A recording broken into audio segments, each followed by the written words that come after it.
Good morning. Good morning. Hi. 30 more minutes. Yeah. Hey, Eric,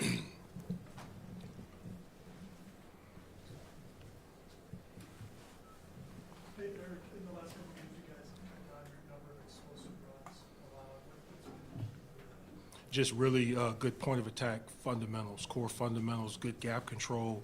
And when we have to involve a member of the secondary, the clarity is there. So just good, aggressive, consistent core fundamentals I would cite as a reason for that. As a follow-up, guys in the locker room this year talked about just how phenomenal Ed was Friday night. What's sort of been the key for him to play with more consistency? Well, Ed's drawing on his experiences. He's playing extremely fast. He's in great shape. And what people don't see is what Ed does away from the practice field. What he's doing in the meeting rooms, the way he is really, the note-taking, the questions, the trying to understand exactly what we're doing, situational football, that stuff has gone through the roof. He's taken a pretty significant jump in my mind with some of those things. That's a great question for Ed, but from my vantage point, it's just a person maturing, a person that's really knowing where to invest and how to invest, and investing with a certain level of attention to detail and just focus on all of these isolated skills and circumstances that allow you to play as fast as he's playing. Given how many players you guys were missing, especially Monday, five starters out, how difficult is it to demand or try to coach more out of the unit, given how well he's played? Well, yeah, well, we always refer to the standard, and the standard is kind of the guiding principle. And so I don't know if we need to do, it's a more issue as much as it is, this is what we believe in, these are our values and beliefs, and let's make sure we continue to be near, or even if we can, even above some of the things that we say that we need to be about.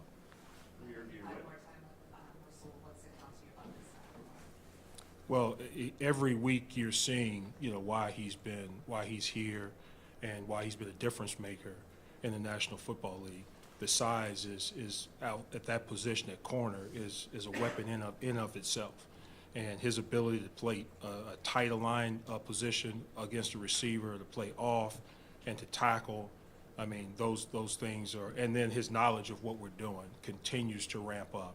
And so when that happens, the instincts will be faster, his skills will be faster, but he's picked things up in a very fast rate so far. From your view, what happened with the 12 guys on the field at the end of the game? I'm not involved in special teams at all. I'm not involved in that. And I wasn't involved when Tyler Bass was special teams player of the week, so I'm not involved in what we're doing in special teams. So when that decision is between Sean and Matthew, Yeah. in terms of substituting? Yeah, I'm not involved in special teams. Yeah. You used Dorian as fourth down lineman / spy. Russell Wilson, obviously, it's a game plan specific thing. Just how do you think he handled that new role?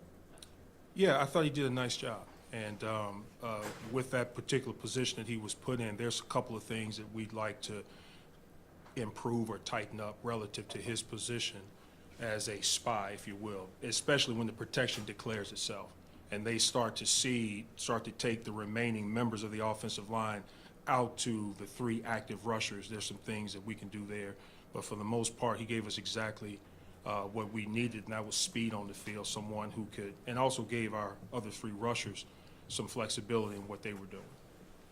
How much do they move Garrett Wilson around the Jets? They try to get him back and get him on that basis? A ton, and we have to make sure we understand where he is, but they move him around a lot, like a lot of teams do with a number one caliber receiver.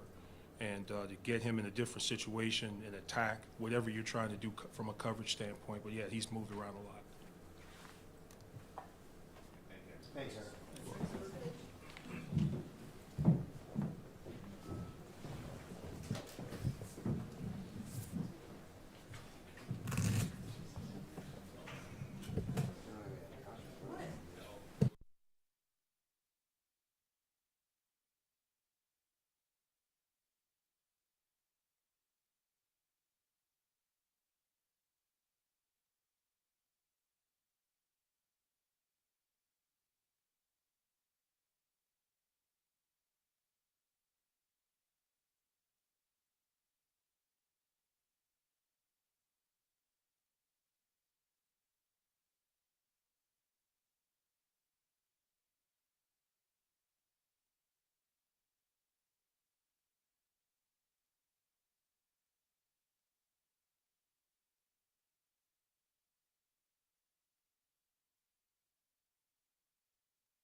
What's up? Good.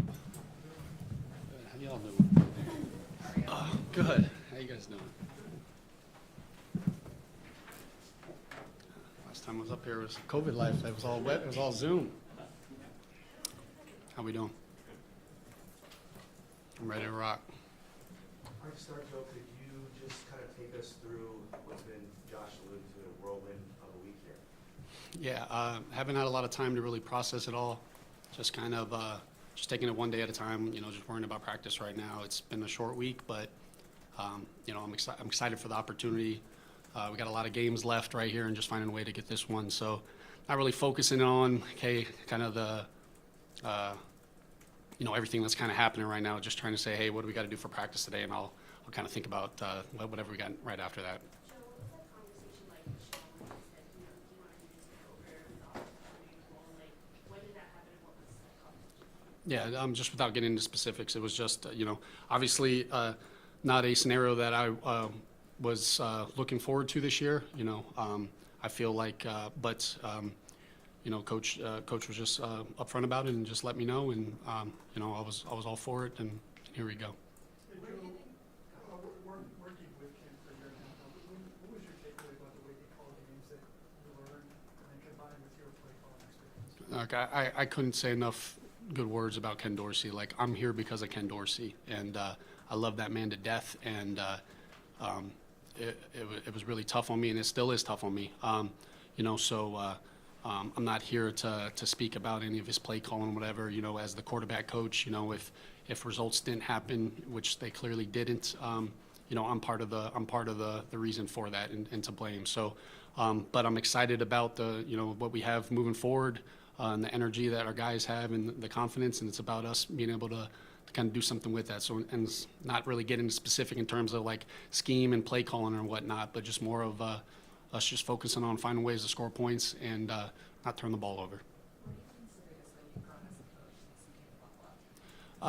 To be honest with you, this organization is first class in everything that they do, and so it's been incredible with the communication. You know, from Mr. Pagula down, they allow you to be you. You know, just be you with us in a sense of like my personality is allowed to show. There's great communication, and so it's been.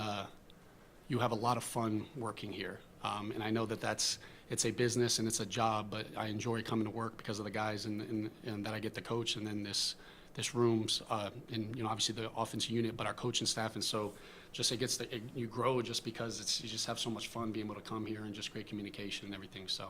Joe, Yeah. no disrespect to the quarterbacks you had in Carolina, what did you learn working with a guy like Joe Burrow, who's at the time in college football, the top of his level at quarterback, you know, as a quarterback, learning from that point? What did you learn about that? Like at the end of the day, you know, football, you know, every quarterback can throw a football, but it's all about, you know, just the mindset that they kind of play and the approach that they take going into it, and that's what that's what I love about Josh Allen. I'm passionate about, obviously, the Josh Allen. I have so much love for him, and he's such a competitor, and all I want is for him to have success. And so I was fortunate for the opportunity that I had in college with Joe, but just a guy like Josh, just his mindset, his mentality, his approach to the game, it's so much fun, and just being able to, all I want is for him to have success. And so you get a guy like Joe in college, just the way that he approached the game, and now just seeing Josh at this level, just how detailed he is, how much he cares. It's just a lot of fun. Joe, how has your relationship with Josh grown since you've been here?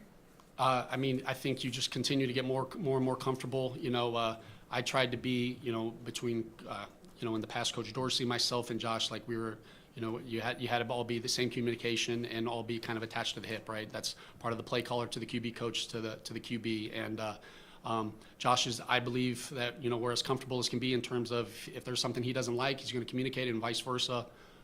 Because I know at the end of the day, this is his show, and he's going to lead us to where we need to go. And it's about us having a trust with one another, and I believe that we have that. Joe, what do you think invests Sal- a tremendous amount, obviously, into this job.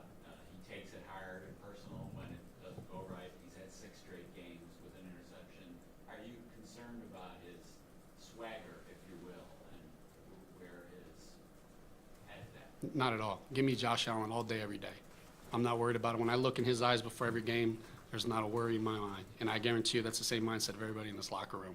So, I believe Josh Allen's the best quarterback in the NFL. And it excites me that I get an opportunity to call plays with him because I feel like you can look down at the play call and whatever you call Josh Allen is going to find a way to make it work. And there's a lot of confidence in that. Joe, when Sean talked about energy and confidence, and what do you think sapped the energy and confidence from this unit over the course of the Without getting into specifics, I don't. To me, at the end of the day, we've lost some football games, and I don't know if that's taking it, but we're in the business of winning football games, and so when you win, there's a lot of energy, and so. It starts at the top. I got to point the thumb at myself and not point fingers, and I got to make sure that I bring the energy and I bring the juice, and the guys are going to feed off of me, and I think that'll trickle down to Josh and to the players. And so, without worrying about how the energy was or whatnot, it's about, hey, what can we do moving forward? And I think that all starts with me. Have you decided where you're going to call plays on the sideline? No, I haven't. I haven't even thought past today yet. You've had the job before, so what's the differences for you? To me, the last time I was up and down, so to me, there's an emotional element to being down on the field, being able to look your guys in the eyes, but there's also when you're up in the box, it's a lot clearer, less emotion. You're able to see things without having to look at the pictures. So there's pros and cons of both, and I don't have any issues being one way or the otother. Josh used to like juice yesterday when he was on time as well. What are you like on game days? Like I try to, I don't know. No, like I try to be level-headed because I know no matter what happened on the last play, we got to focus on that. I always tell the quarterbacks, like, we're just focused on the next completion. If we threw a touchdown on the last play, all that matters is the next completion. If we threw an interception, all that matters is the next completion. And so I have to embody that as well. So there's a time and a place that you obviously have to, we have to handle things and address things. But to me, I try to have the mindset of like, all right, if there's time left on the clock, we have an opportunity to win this football game. So whatever just happened, I have to be the steady force to be able to get everybody to keep going. So I don't know if that's juice, if that's whatever my personality is, but I do get fired up. But I also feel like I have to be the common force at times that everybody can look at and be like, all right, I believe in this guy. Joe, take us through. Specific you're taking from your first time as offensive coordinator with the Panthers, that you're like looking back on it, I want to do this better, or like something you specifically learned from that experience? Yeah, I mean, I think anytime I made sure when that last opportunity happened, I made sure I looked back and say, hey, what could I have done differently? What would I do differently if ever given the opportunity again? So there's things that I think are naturally just in my mind. I'd be lying to you if, with the amount of time this week, if I spent a lot of time, thinking about those things. It's, I believe in relationships with your players, and I believe if we're all on the same page with communication, everything's going to take care of itself. Joe, take us through what it's like going from a position coach along with guys like Gary Cromer and Kelly Skipper and Adam Henry, and now you get elevated to essentially like their boss, running the offense, for lack of a better term. A, the operation of that for you, and B, your relationship with them. Yeah, we have the best staff in the league, in my opinion. Our communication, us just being able to, it's a big thing. Like I told the guys, like we have former offensive coordinators in that room, and it is awesome for me that I can be able to rely on it. But this is not a Joe Brady offense. This is the Buffalo Bills offense. We're in this all together. And I think it's important that the coaches know that, the players know that, and that's the only way we're going to be able to have success. And so I think and we have a lot of humility in that room. And at the end of the day, all we care about is winning football games. There's no such thing, I know it might not sound it, and but like at the end of the day, we need to score one more point than an opponent. And that's what we're going to focus on. Joe, knowing the game day responsibilities have to shift and change with your new role, when does that stuff kind of get ironed out in terms of who's handling what? Does that get delineated on Saturday, or have you guys already kind of gone over that? Yeah, we'll sort through all of that. Like, I think at the end of the day, like as the quarterback coach, you prepare to call every game as if you're going to be the play caller. So my mindset, my approach isn't going to be any different. And then it's just a matter of us just handling, hey, what's going to be our operation in between drives, on the headsets. That's communication that, to be honest with you, we'll kind of handle and address kind of as the week goes. How much of a spin? Layers to being an offensive coordinator, but what do you think is the most important thing? What is your primary job as you kind of step back into this role? winning football games. Like that's our job. We're in a bottom line business, and our job is to win games. And I think part of that is making sure that the players, that you have a relationship with the players, that they believe in you and what they're doing. And so it's our job as coaches to put our players in a position to have success, and making sure that we're looking at that and that we're doing that. And if they believe in that, then I feel like we'll be able to find ways to win. How much of your spin, your feel, do you feel you can put on this offense, understanding where we are in this season? Yeah, we'll see. Without getting, can't really get into specifics with it, but it's, every game's going to be different, and I think it's important to find a way. There's a way to win every game, and it's about us trying to find that. And so, whatever that spin might be, every game might look, as I just said, it's going to look different. And so, to me, I can't tell you what the rest of the season is going to look like. Just kind of focused on this week, and I hope that some of the things that we're doing is going to bring a positive outcome. You mentioned a couple of your. I'm sorry, one more time. Since you got here, what's it been like developing that relationship with Sean Kermit? No, it's great. He's a great head coach to work for. He's great communicator. Everything that you guys probably see, man. It's a joy to come to work with him and work for him. And so it's been really refreshing for the opportunity once I came here, and I'm truly grateful for it. You mentioned some of your goals in this new position. One of them being limiting the turnovers. With Josh leading the league in interceptions 6 straight games, how can you go about limiting those so quickly here in a quick changeover with you in this new position? What do you think is the biggest factor in limiting those turnovers moving forward? Yeah, I think there's a lot that comes with a turnover. I think any time a quarterback throws an interception, right? You see the interception on it, but there's so many layers that goes into it. Whether it's the protection, where a quarterback might feel like he was a little flustered in the ball, or whether it's like the Giants game where it's we're just doing a move the pocket and it's gets it tipped up and it goes up there. So are the turnovers too much right now? But I think it's us making sure that we're going through and evaluating, like, how are the turnovers happening, why are they happening, and what can we do about it. And so we've spent time doing that, and making sure that we're pointing it out to our players, and that it's got to be important to our guys. It's got to be important to our quarterback, for us to not turn the ball over. It's got to be important to our running backs, that the ball's in their outside arm, that, all those things got to be important to them, and we can't wait. Like, I'm a big believer that you can't wait for the house to catch on fire to check the smoke detectors, right? And so, some of those things have showed up the last few weeks, and making sure that, hey, guys, it's got to be important to us, and we got to, God bless you.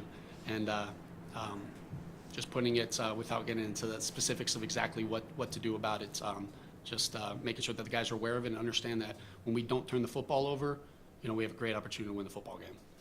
Yesterday, Sean talked about the offensive coordinator position was the leadership position. So, spinning that forward, how do you feel like you qualify for that with this team? Look, I hope that my approach that I took as a QB coach, that the guys saw that how much it means to me for them to have success. And so I don't have to, like, in my mind, whether I'm calling plays or not, my approach, nothing's going to change. And I don't believe that just because a position might have been elevated that, you have to do anything differently. Like, this is how I prepared, how I approached, how I came to practice, my intention, all of that. Nothing's going to change. Now it's just a mindset of just being able to look the guys in the eyes and be able to speak to them as a group and a unit. And so to me, it's about, once I get up there, just embodying confidence, belief, and hope that they just respect the way that I go about it. And whether they do or not right now, hoping that my work ethic, as they see me moving forward, they'll eventually believe in that. How much does the relationship change with Josh from going from quarterback's coach to now being the guy who's None. What made you want to do the coaching business? When I realized I wasn't good enough to be a player. No, I've always had a passion for this game of football. It means so much to me. It's not just a job. Like, I love football, and once I realized as a player in college that I wasn't very good, I had to realize that, hey, what am I going to do with it? And obviously my parents, paid some money for a nice degree that I didn't actually utilize. But once I got to that point, there's nothing I'd rather do besides coach football. How do you view the idea of getting more out of your secondary receiving options outside of Stefan? I'm sorry, how do you view getting more consistency out of some of your receiving options maybe outside of Steph? Yeah, I think the biggest thing is just making sure that we're putting our players in position to have success, and just know that I have full confidence in the guys that in that room. There's not a route, there's not a decision that I feel like, hey, you know what, I don't think that guy's going to be able to make that play.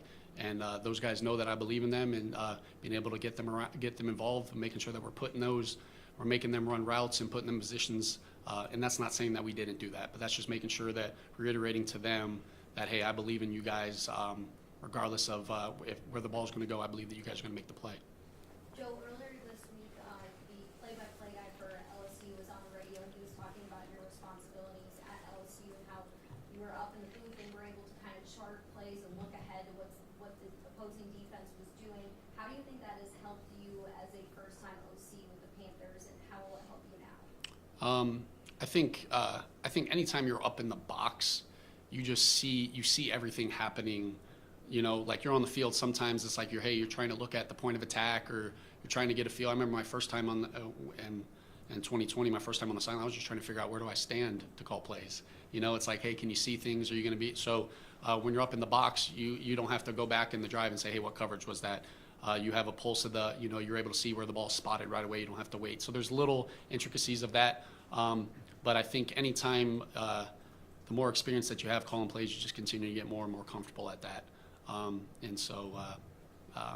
Yeah, I'm excited for the opportunity again. Joe, is there a certain level of like earning respect at your age, like with some of the guys in your room? This might even go back more to Carolina when you were a little younger in your position. You got guys that are close to your age, and Yeah. you know that's not normal in this business necessarily to lead men like that. Is there a certain way you have to navigate through that maybe than if you were older, I guess?